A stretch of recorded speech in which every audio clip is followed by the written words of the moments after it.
Hello નમસ્કાર વિદ્યાર્થી મિત્રો. તો વિદ્યાર્થી મિત્રો, ધોરણ 8 ની અંદર આપણે વિષય છે વિજ્ઞાનની અંદર પાઠ્યપુસ્તક સ્વાધ્યાયના સોલ્યુશનની કરીશું ચર્ચા. તો વિદ્યાર્થી મિત્રો, પાઠ છે બળ અને દબાણ, જે પાઠ્યપુસ્તક સ્વાધ્યાયના પ્રશ્નોત્તરીની ચર્ચા કરીએ. તો સૌથી પહેલા આપણી પાસે વિદ્યાર્થી મિત્રો છે પ્રશ્ન નંબર 1. એવી પરિસ્થિતિઓના બે ઉદાહરણ આપો કે જેમાં તમે ધક્કો મારીને કે ખેંચીને કે પદાર્થની ગતિની અવસ્થા બદલો છો. તો જવાબ છે વિદ્યાર્થી મિત્રો, ઉદાહરણ નંબર 1, બેટ્સમેન દ્વારા ફટકારેલા ક્રિકેટ બોલ. બીજું છે વિદ્યાર્થી મિત્રો ઉદાહરણ 2, કૂવામાંથી પાણી ભરેલી ડોલ ખેંચવી. ત્યારબાદ વિદ્યાર્થી મિત્રો આપણી પાસે છે પ્રશ્ન નંબર 2. પ્રશ્ન નંબર 2, એવી પરિસ્થિતિઓના બે ઉદાહરણ આપો કે જેમાં લાગુ પાડેલા બળના કારણે પદાર્થનો આકાર બદલાય છે. તો વિદ્યાર્થી મિત્રો અહીંયા છે એવી પરિસ્થિતિના બે ઉદાહરણ આપો કે જેમાં લાગુ પડેલા બળના કારણે પદાર્થનો, એટલે કે જે પદાર્થ પર બળ લાગે છે એ પદાર્થના બળના કારણે આકાર કેવી રીતે બદલાય છે એની ચર્ચા કરવાના છે. સૌથી પહેલા નંબરનું ઉદાહરણ છે પ્લેટમાં રાખેલા લોટના કણને હાથ વડે નીચે તરફ દબાવવાથી માત્ર આકાર બદલાય છે. એટલે લોટને પ્લેટમાં રાખેલું હોય અને એ પ્લેટના લોટને આપણે હાથ વડે દબાવીએ તો એનો આકાર કેવો છે? બદલાય છે. ત્યારબાદ બીજા નંબરનું ઉદાહરણ છે જ્યારે ફોર્મને હાથ વડે દબાવવામાં આવે છે ત્યારે માત્ર આકાર બદલાય છે. ફોર્મને હાથ વડે દબાવવામાં આવે તો માત્ર શું બદલાય છે? આકાર બદલાય છે. ત્રીજા નંબરનો પ્રશ્ન છે પ્રશ્નો નીચેના વાક્યમાં ખાલી જગ્યા પૂરો. કૂવામાંથી પાણી ખેંચવા માટે આપણે દોરડા પર ખાલી જગ્યા લગાડવું પડે છે. તો કૂવામાંથી પાણી ખેંચવા માટે આપણે દોરડા પર બળ લગાડવું પડે છે. શું લગાડવું પડે છે વિદ્યાર્થી મિત્રો? બળ લગાડવું પડે છે. પ્રશ્ન નંબર 2 છે એક વિદ્યુતભાર રહિત પદાર્થને પોતાની તરફ ખાલી જગ્યા કરે છે. તો શું કરે છે? આકર્ષે છે. બીજા નંબરનો પ્રશ્ન છે સામાન ભરેલી ટ્રોલીની ગતિ કરાવવા માટે આપણે તેને ખાલી જગ્યા કરવું પડે છે. તો ખેંચવી અથવા ધકેલવી પડે છે. સામાન ભરેલી ટ્રોલી હોય તો એને ગતિમાં લાવવા માટે આપણે એને ખેંચવું પડે કાં તો ધકેલવું પડે છે. ચોથા નંબરનો પ્રશ્ન છે એક ચુંબકનો ઉત્તર ધ્રુવ બીજા ચુંબકનો ઉત્તર ધ્રુવને ખાલી જગ્યા છે. તો એક ચુંબકનો ઉત્તર ધ્રુવ અને બીજા ચુંબકનો ઉત્તર ધ્રુવ એકબીજાને શું કરે છે? અપાકર્ષણ કરે છે. એટલે કે સમાન ધ્રુવ વચ્ચે શું થાય છે? અપાકર્ષણ થાય છે અને અસમાન ધ્રુવ વચ્ચે શું થાય છે? આકર્ષણ થાય છે. તો ચુંબકનું આ પ્રશ્નની અંદર ચુંબકના બંને ધ્રુવ કેવા છે? સમાન છે. એટલા માટે શું થશે? અપાકર્ષણ જોવા મળશે. ત્યારબાદ વિદ્યાર્થી મિત્રો પ્રશ્ન નંબર 4. પ્રશ્ન નંબર 4 છે એક તીરંદાજ લક્ષ્ય તરફ નિશાના તાકવા માટે પોતાનું ધનુષ્યની પંચને ખેંચે છે. પછી તે બાણ છોડે છે જે લક્ષ્ય તરફ ગતિ શરૂ કરે છે. આ માહિતીના આધારે નીચેના શબ્દોનો ઉપયોગ કરીને નીચેના વિધાનોમાં ખાલી જગ્યા પૂરો. તો અહીંયા વિદ્યાર્થી મિત્રો તમને શબ્દોનો આપેલા છે. આપણે હવે પ્રશ્નોની ચર્ચા કરીએ. તો પહેલા જ નંબરનો પ્રશ્ન છે ધનુષ્યને ખેંચવા માટે તીરંદાજ બળ લગાડે છે જેના કારણે તેના પર ખાલી જગ્યામાં ફેરફાર થાય છે. તો શું થાય છે વિદ્યાર્થી મિત્રો? ફેરફાર થાય છે. તો એના આકારની અંદર શું થાય છે? આપણને ફેરફાર જોવા મળે છે. આકારની અંદર ફેરફાર જોવા મળે છે. બીજા નંબરનો પ્રશ્ન છે ધનુષ્યને ખેંચવા માટે તીરંદાજ વડે લાગુ પાડેલા બળ એ ખાલી જગ્યા બળનું ઉદાહરણ છે. તો સ્નાયુ બળનું ઉદાહરણ છે. કયા બળનું ઉદાહરણ છે?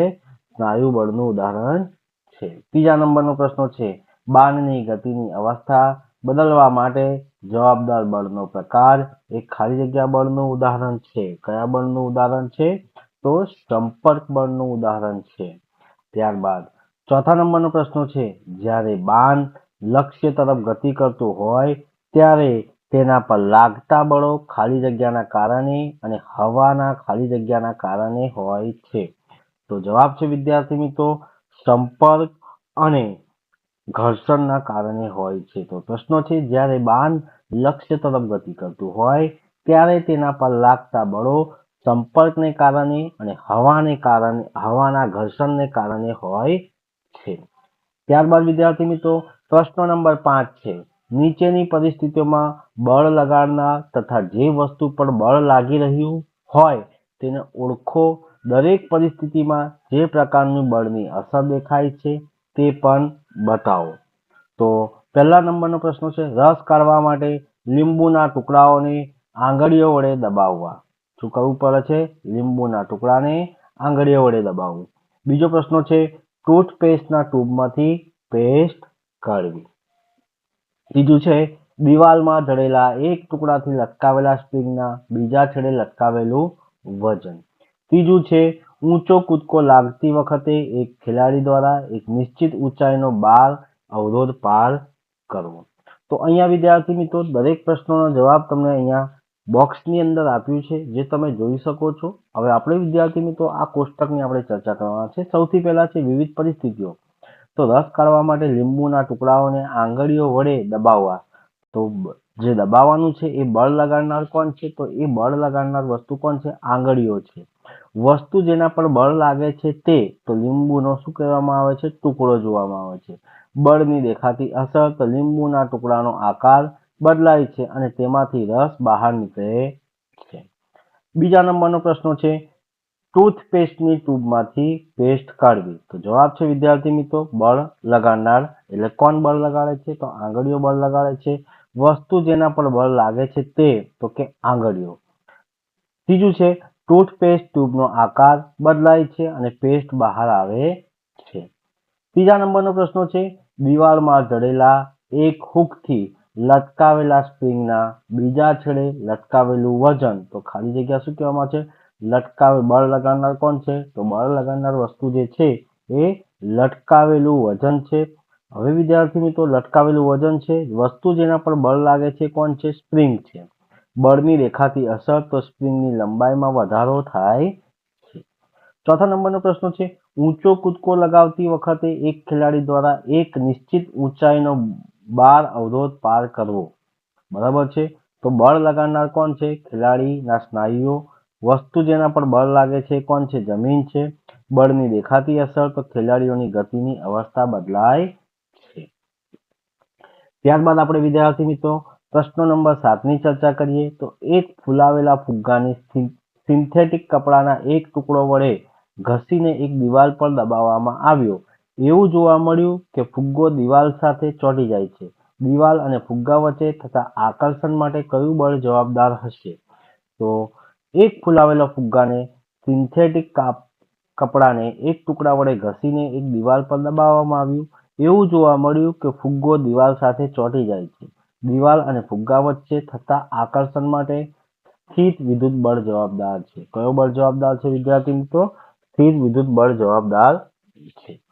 ત્યારબાદ વિદ્યાર્થી મિત્રો પ્રશ્ન નંબર 8 છે, તમે તમારા હાથમાં પાણીથી ભરેલી એક પ્લાસ્ટિકની ડોલ જમીનથી ઉપર પકડી રાખેલી છે. ડોલ પર લાગતા બળોના નામ જણાવેલા. ડોલ પર લાગતા બળોને કારણે તેની ગતિ અવસ્થામાં કેમ ફેરફાર થતો નથી તેની આપણે ચર્ચા કરો. તો ડોલ પર લાગતા બળો, સ્નાયુ બળ, ગુરુત્વાકર્ષણ બળ. ત્યારબાદ કારણ કે સ્નાયુ બળ ડોલ પર ઉર્ધ્વ દિશામાં લાગે છે અને ગુરુત્વાકર્ષણ બળ અધો દિશામાં લાગે છે.